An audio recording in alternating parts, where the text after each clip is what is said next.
Respected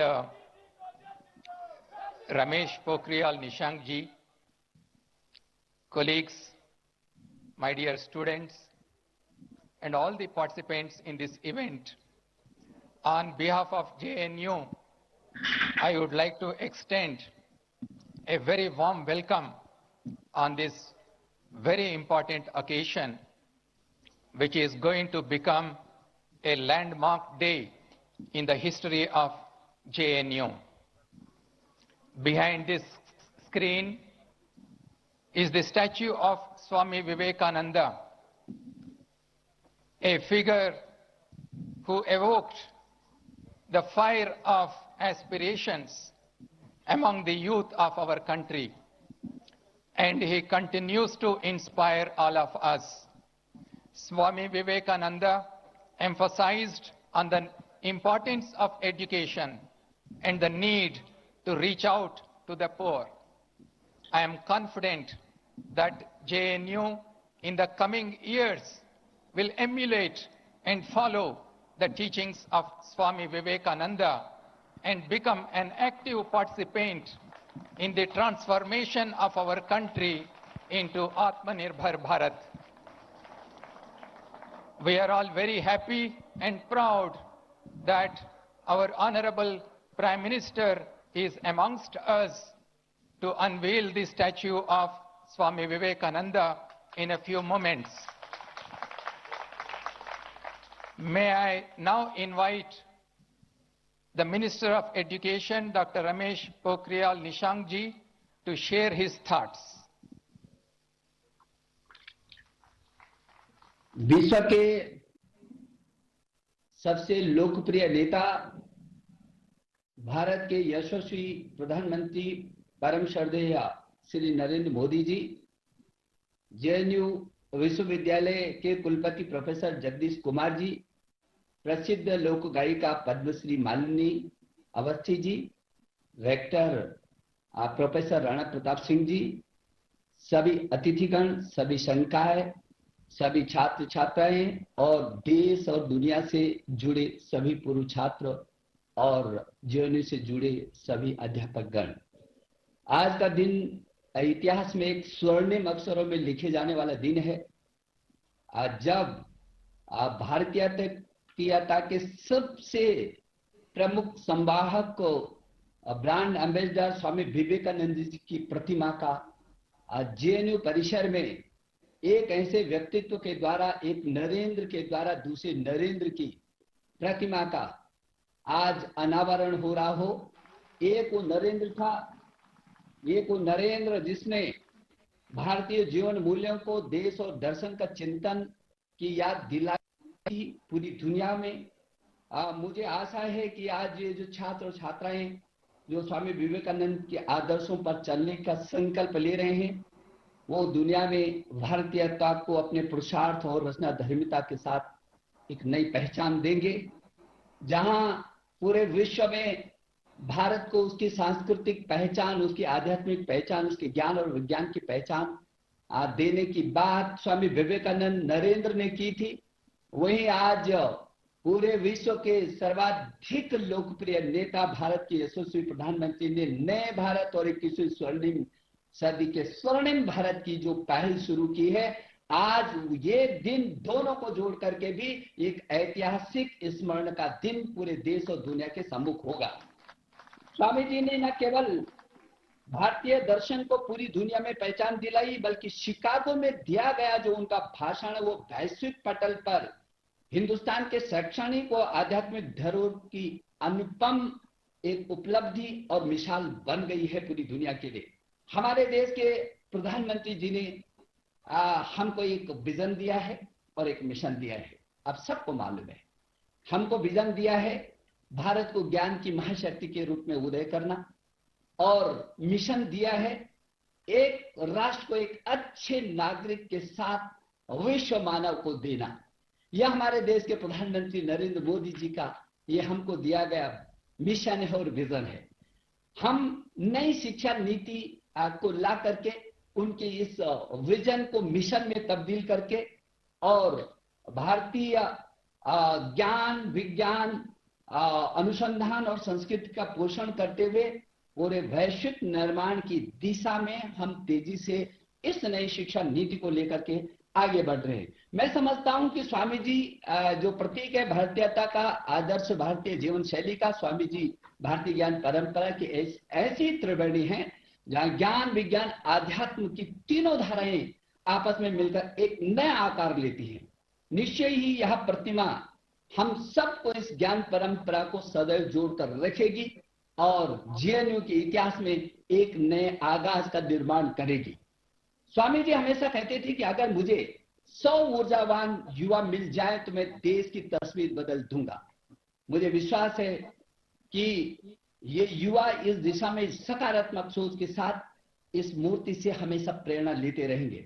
अगर मैं JNU की बात करूं तो जेएनयू युवा शक्ति का एक केंद्र रहा है।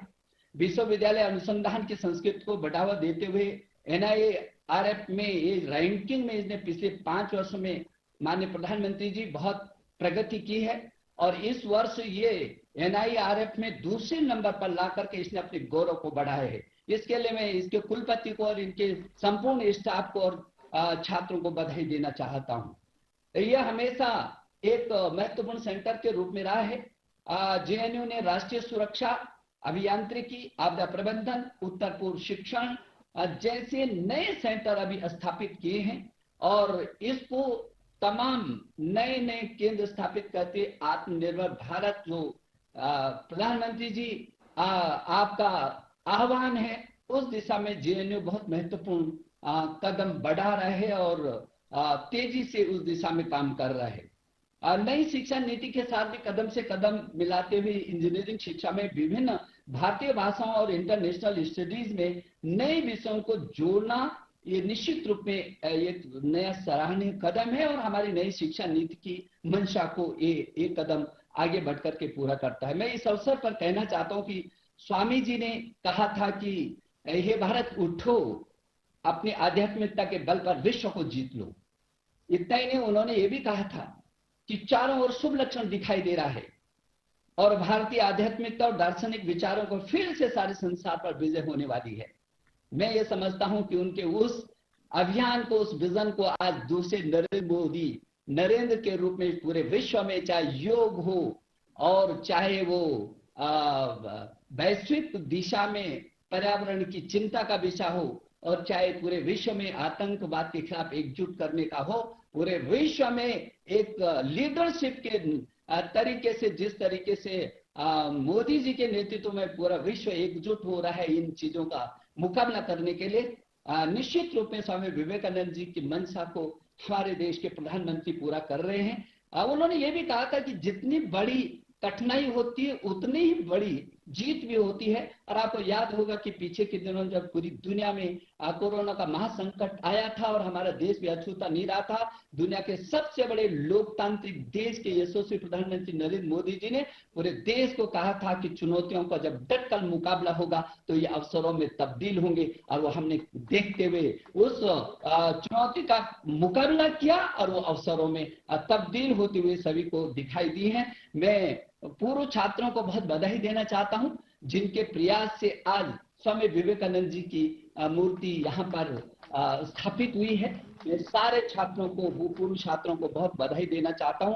मैं समझता हूं विवेकानंद जैसे महामानव की प्रतिमा से व्यक्ति निर्माण का चरित्र निर्माण और चरित्र निर्माण से राष्ट्र निर्माण, और उन आदर्शों को लेकर के नेशन फर्स्ट की सोच के साथ हम आगे बढ़ेंगे और निश्चित रूप में उस युग दृष्टा विवेकानंद जी की उन आकांक्षाओं को जब उन्होंने कहा कि दुनिया में भारत का जो उदय होगा वो सारा विश्व उसके सामने नतमस्तक होगा, आज दिन इस दिशा में भी एक महत्वपूर्ण कदम होगा।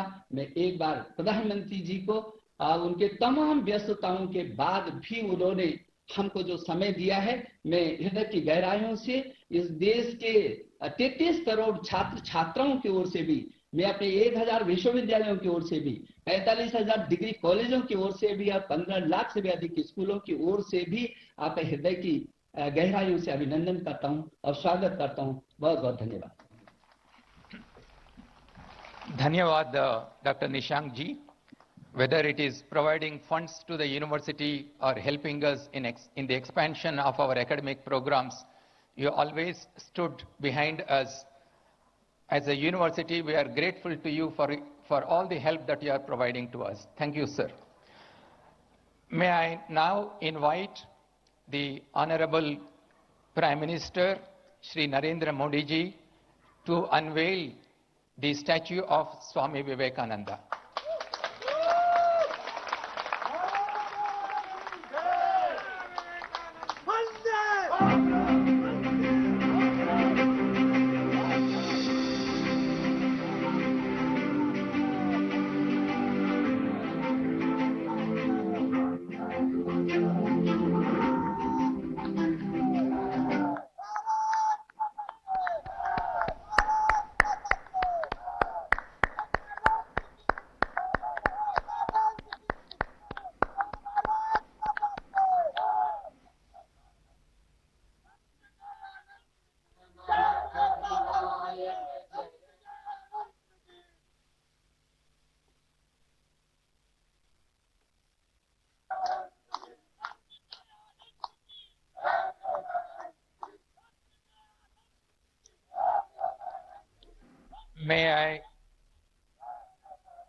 May I now request Honorable Prime Minister Shri Narendra Modi ji to share his thoughts. मैं प्रारंभ में सभी नौजवानों से एक नारा बोलने के लिए आग्रह करूंगा। आप जरूर मेरे साथ बोलिए। मैं कहूंगा, स्वामी विवेकानंद, आप कहिए, अमर रहे, अमर रहे। स्वामी विवेकानंद, स्वामी विवेकानंद।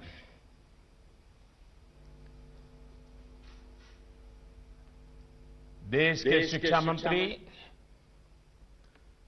डॉक्टर रमेश पोखरियाल निशंक जी, जेएनयू के vice chancellor professor Jagdish Kumar जी,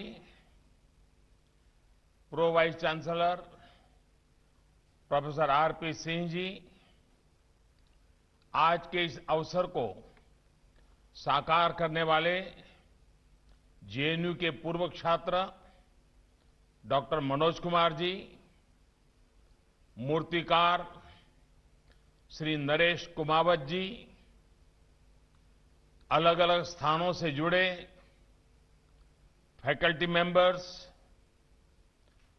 और विशाल संख्या में इस कार्यक्रम के साथ जुड़े हुए मेरे सभी युवा साथियों, मैं जेएनयू प्रशासन, सभी शिक्षकों और स्टूडेंट्स को इस महत्वपूर्ण अवसर पर बहुत बधाई देता हूं। साथियों, स्वामी विवेकानंद जी कहते थे, मूर्ति में आस्था का रहस्य ये है, मूर्ति में आस्था का रहस्य ये है कि आप उस एक चीज से विजन ऑफ डिविनिटी डेवलप करते हैं। मेरी कामना है कि जेएनयू में लगी स्वामी जी की ये प्रतिमा सभी को प्रेरित करे, ऊर्जा से भरे। ये प्रतिमा वो साहस दे, करेज दे, जिसे स्वामी विवेकानंद जी प्रत्येक व्यक्ति में देखना चाहते थे। ये प्रतिमा वो करुणा भाव सिखाएं, कंपैशन सिखाएं, जो स्वामी जी के दर्शन का मुख्य आधार है। ये प्रतिमा हमें राष्ट्र के प्रति अगाध समर्पण सिखाएं, प्रेम सिखाएं, intense love for our country, जो स्वामी जी के जीवन का सर्वोच्च संदेश है। ये प्रतिमा देश को विजन ऑफ वननेस के लिए प्रेरित करें, जो स्वामी जी के चिंतन की प्रेरणा रहा है। ये प्रतिमा देश को यूथ लेड डेवलपमेंट के विजन के साथ आगे बढ़ने के लिए प्रेरित करे, जो स्वामी जी की अपेक्षा रही है। ये प्रतिमा हमें स्वामी जी के सशक्त समृद्ध भारत के सपने को साकार करने की प्रेरणा देती रहे। साथियों, ये सिर्फ एक प्रतिमा नहीं है, बल्कि ये उस विचार की ऊंचाई का प्रतीक है जिसके बल पर एक सन्यासी ने पूरी दुनिया को भारत का परिचय दिया। उनके पास वेदांत का अगाध ज्ञान था, उनके पास एक विजन था। वो जानते थे कि भारत दुनिया को क्या दे सकता है। वो भारत के विश्व बंधुत्व के संदेश को लेकर दुनिया में गए। भारत के सांस्कृतिक वैभव को, विचारों को, परंपराओं को उन्होंने दुनिया के सामने रखा, गौरवपूर्ण तरीके से रखा। आप सोच सकते हैं, जब चारों तरफ निराशा थी, हताशा थी, गुलामी के बोझ में दबे हुए थे हम लोग, तब स्वामी जी ने अमेरिका की मिशिगन यूनिवर्सिटी में कहा था, और ये पिछली शताब्दी के प्रारंभ में कहा था। उन्होंने क्या कहा था? मिशिगन यूनिवर्सिटी में भारत का एक सन्यासी घोषणा भी करता है, दर्शन भी दिखाता है। वो कहते हैं, यह शताब्दी आपकी है। यानी पिछली शताब्दी के प्रारंभ में उनके शब्द हैं, ये शताब्दी आपकी है, लेकिन 21वीं शताब्दी निश्चित ही भारत की होगी।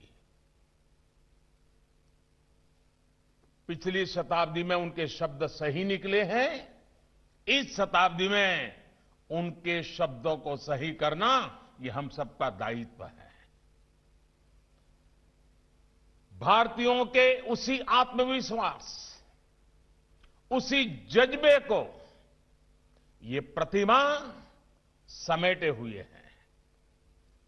ये प्रतिमा उस ज्योति पुंज का दर्शन है जिसने गुलामी के लंबे कालखंड में खुद को, अपने सामर्थ्य को, अपनी पहचान को भूल रहे भारत को जगाया था, जगाने का काम किया था, भारत में नई चेतना का संचार किया था। साथियों, आज देश आत्मनिर्भर भारत के लक्ष्य और संकल्प के साथ आगे बढ़ रहा है। आज आत्मनिर्भर भारत का विचार 130 करोड़ से अधिक भारतीयों के कलेक्टिव कॉन्शियसनेस का, हमारी एस्पिरेशंस का हिस्सा बन चुका है। जब हम आत्मनिर्भर भारत की बात करते हैं तो लक्ष्य सिर्फ फिजिकल या मटेरियल सेल्फ रिलायंस तक ही सीमित नहीं है। आत्मनिर्भरता का अर्थ भी व्यापक है, दायरा भी व्यापक है, उसमें गहराई भी है, उसमें ऊंचाई भी है। आत्मनिर्भर राष्ट्र तभी बनता है जब संसाधनों के साथ साथ सोच और संस्कारों में भी वो आत्मनिर्भर बने। विदेश में एक बार किसी ने स्वामी जी से पूछा था कि आप ऐसा पहनावा क्यों नहीं पहनते जिससे आप जेंटलमैन लगे। इस पर स्वामी जी ने जो जवाब दिया वो भारत के आत्मविश्वास, भारत के मूल्यों की गहराई को दिखाता है। बड़ी विनम्रता के साथ उन सज्जन को स्वामी जी ने जवाब दिया कि आपके कल्चर में एक टेलर जेंटलमैन बनाता है, लेकिन हमारे कल्चर में कैरेक्टर तय करता है कि कौन जेंटलमैन है।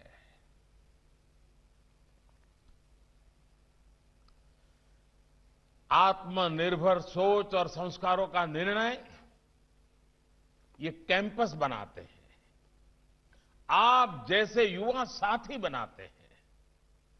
साथियों, देश का युवा ही दुनिया भर में ब्रांड इंडिया का ब्रांड एम्बेसडर्स है। हमारे युवा भारत के कल्चर और ट्रेडिशन का प्रतिनिधित्व करते हैं। इसलिए आपसे अपेक्षा सिर्फ भारत की पुरातन पहचान पर गर्व करने भर की ही नहीं है, बल्कि 21वीं सदी में भारत की नई पहचान गढ़ने की भी है। अतीत में हमने दुनिया को क्या दिया, ये याद रखना और ये बताना हमारे आत्मविश्वास को बढ़ाता है। इसी आत्मविश्वास के बल पर हमें भविष्य पर काम करना है।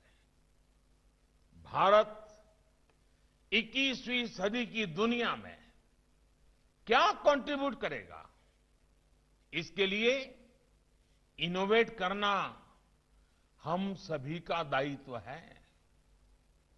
साथियों, हमारे युवा साथी जो देश की पॉलिसी और प्लानिंग की अहम कड़ी है, उनके मन में ये सवाल जरूर उठता होगा कि भारत की आत्मनिर्भरता का मतलब क्या खुद में ही रमने का है क्या, अपने में ही मगन रहने का है क्या? तो इसका जवाब भी हमें स्वामी विवेकानंद जी के विचारों में मिलेगा। स्वामी जी से एक बार किसी ने पूछा, क्या संतों को अपने ही देश के बजाय सभी देशों को अपना नहीं मानना चाहिए? इस पर स्वामी जी ने सहज ही जवाब दिया कि वो व्यक्ति जो अपनी मां को स्नेह और सहारा न दे पाए, वो दूसरों की माताओं की चिंता कैसे कर सकता है? इसलिए हमारी आत्मनिर्भरता पूरी मानवता के भले के लिए है और हम ये करके दिखा रहे हैं। जब जब भारत का सामर्थ्य बढ़ा है, तब तब उससे दुनिया को लाभ हुआ है। भारत की आत्मनिर्भरता में आत्मवत् सर्वभूतेषु की भावना जुड़ी हुई है, पूरे संसार के कल्याण की सोच जुड़ी हुई है। साथियों, आज हर सेक्टर में किए जा रहे अभूतपूर्व सुधार आत्मनिर्भरता की भावना से किए जा रहे हैं। देश की जनता ने वोट के माध्यम से इन रिफॉर्म्स को समर्थन भी दिया है। आप सभी तो जेएनयू में भारत की सामाजिक और राजनीतिक व्यवस्था का गंभीरता से विश्लेषण करते रहते हैं। आपसे बेहतर ये कौन जानता है कि भारत में रिफॉर्म्स को लेकर क्या-क्या बातें होती थी। क्या ये सच नहीं है? क्या भारत में गुड रिफॉर्म्स को बैड पॉलिटिक्स नहीं माना जाता था? तो फिर गुड रिफॉर्म्स गुड पॉलिटिक्स कैसे हो गए? इसको लेकर आप जेएनयू के साथी जरूर रिसर्च करें। लेकिन अनुभव के आधार पर मैं एक पहलू आपके सामने जरूर रखूंगा।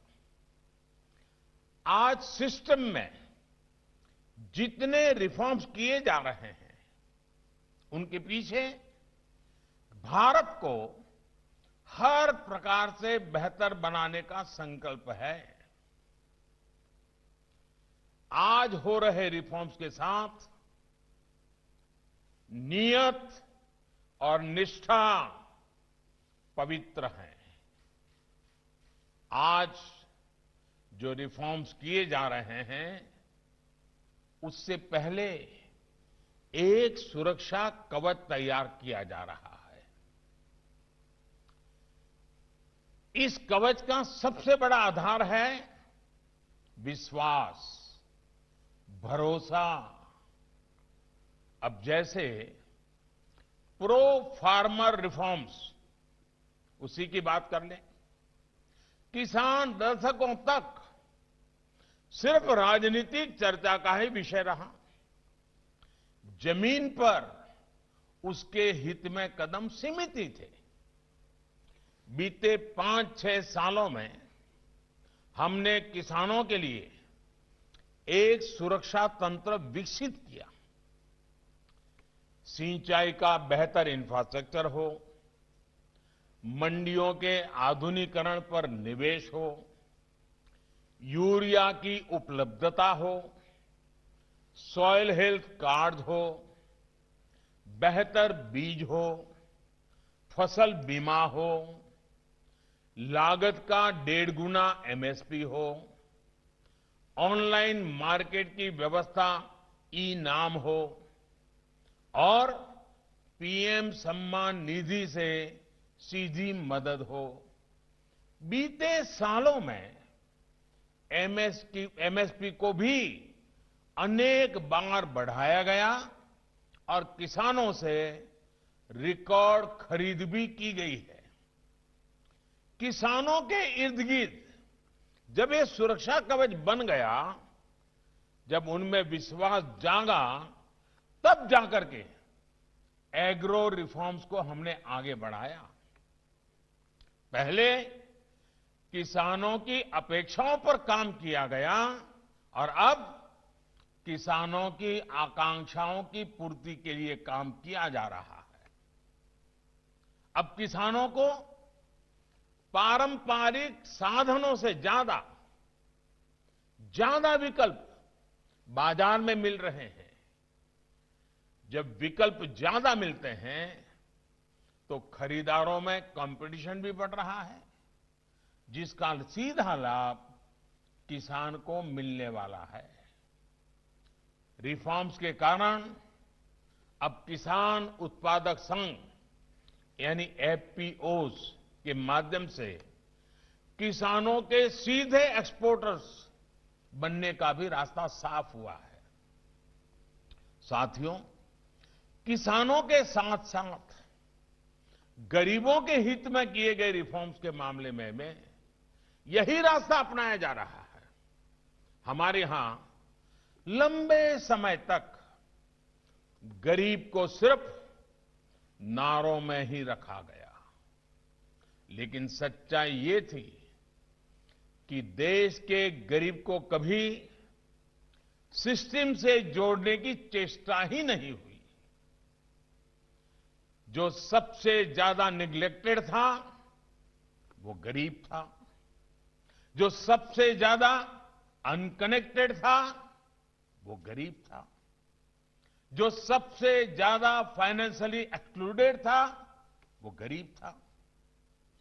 अब गरीबों को अपना पक्का घर, टॉयलेट, बिजली, गैस, साफ पीने का पानी, डिजिटल बैंकिंग, सस्ती मोबाइल कनेक्टिविटी और तेज इंटरनेट कनेक्शन की सुविधा जैसे अन्य नागरिकों को मिल रही है, गरीबों तक भी पहुंच रही है। ये गरीब के इर्द गिर्द बुना गया वो सुरक्षा कवच है जो उसकी आकांक्षाओं की उड़ान के लिए जरूरी है। साथियों, एक और रिफॉर्म जो सीधे आपको जेएनयू जैसे देश के कैंपसेस को प्रभावित करता है वो है नई नेशनल एजुकेशन पॉलिसी। इस नई नेशनल एजुकेशन पॉलिसी की कोर वैल्यूज ही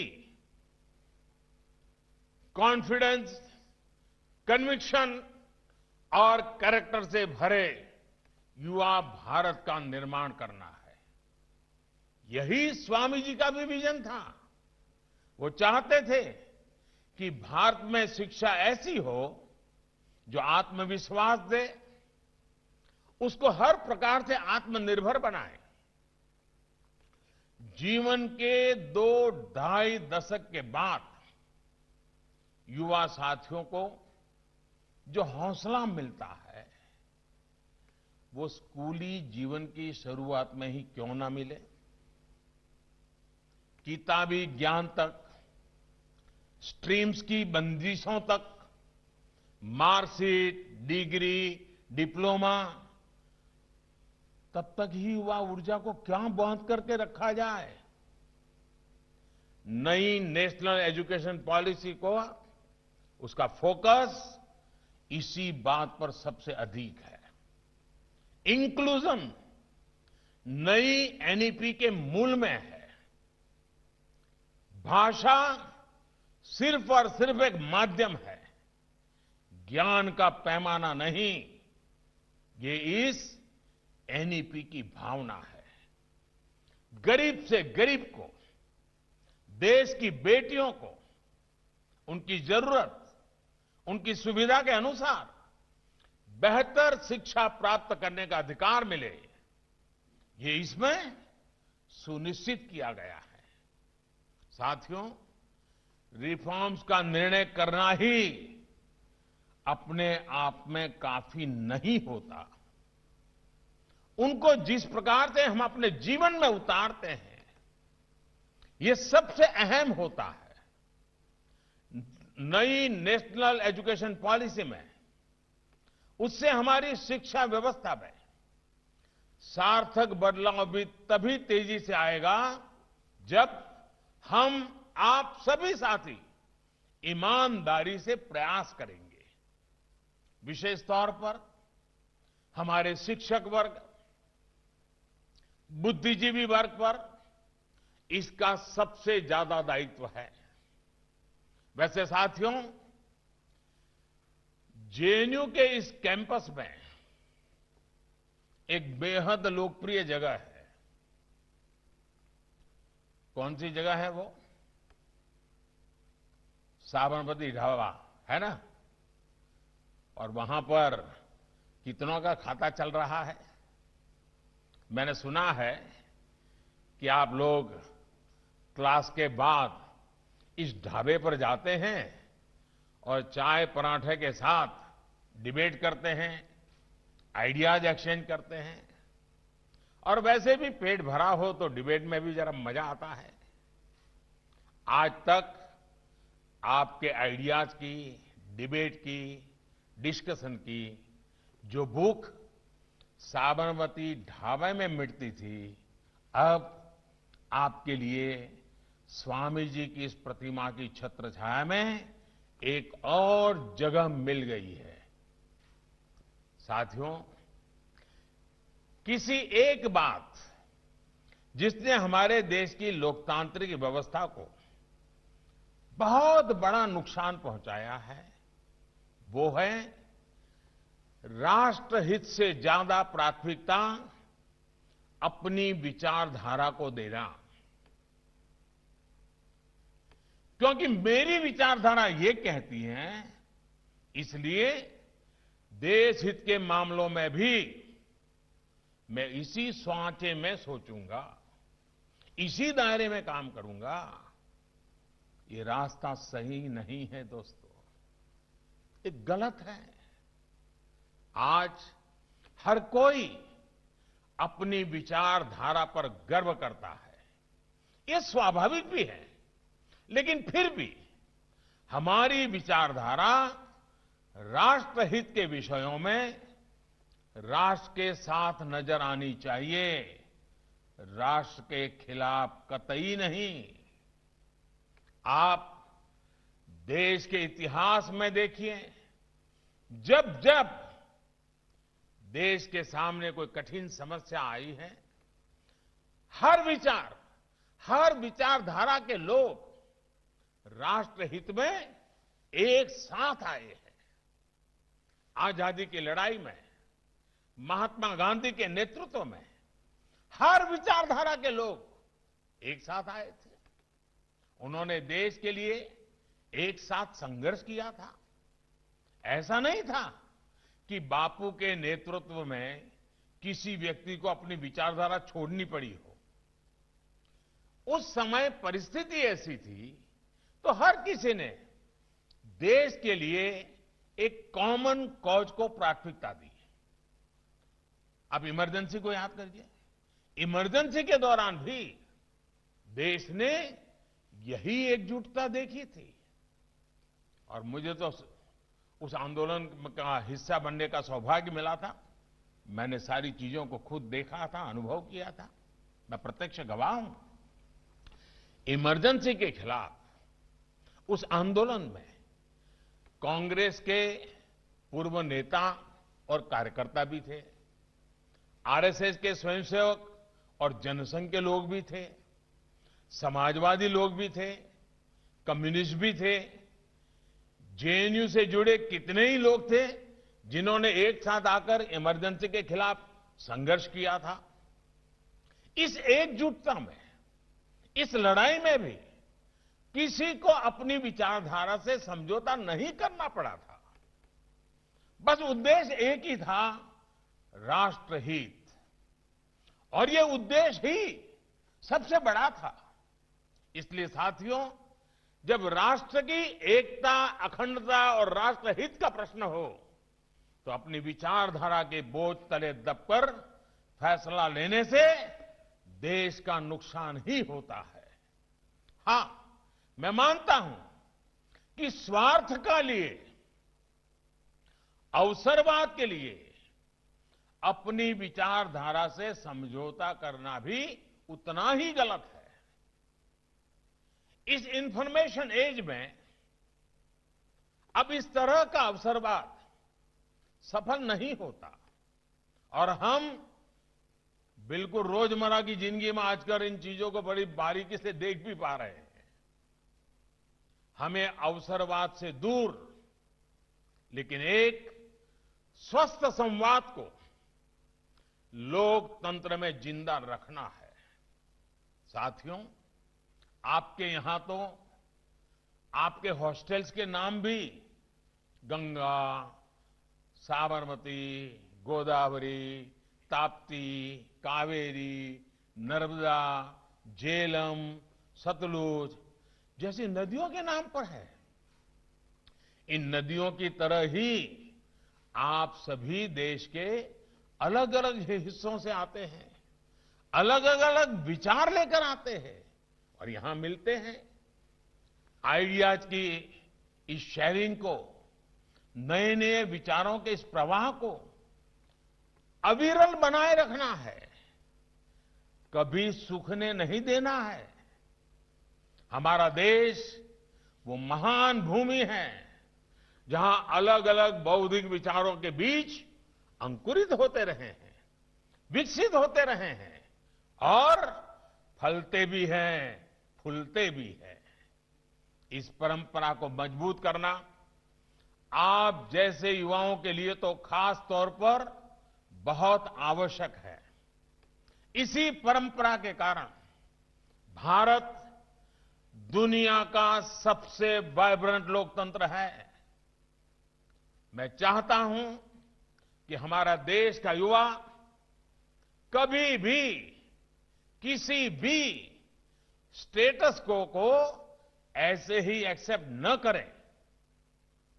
कोई ये कह रहा है इसलिए सही मान लो, ये नहीं होना चाहिए।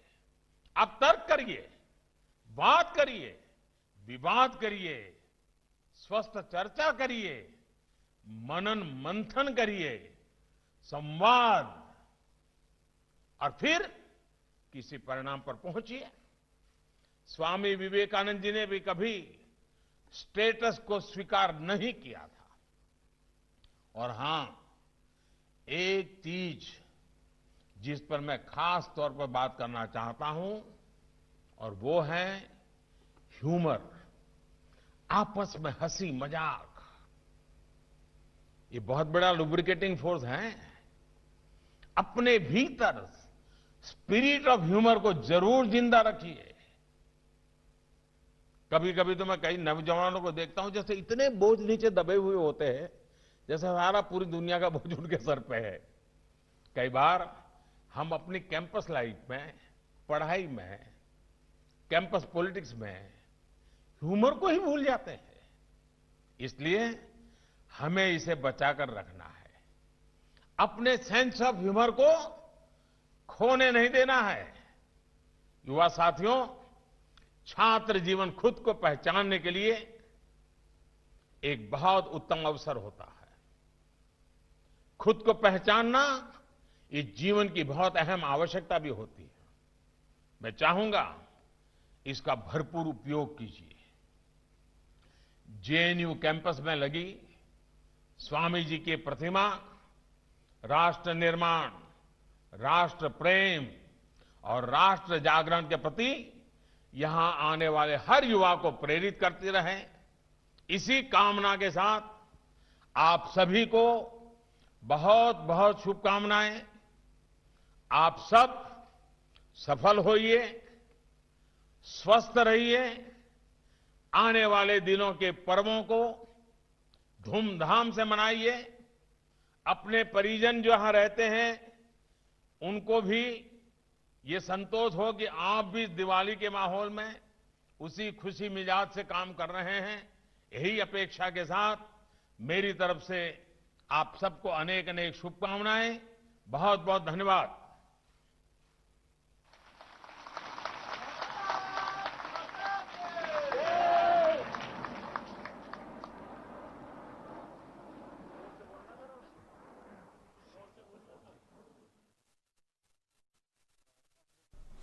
तो ये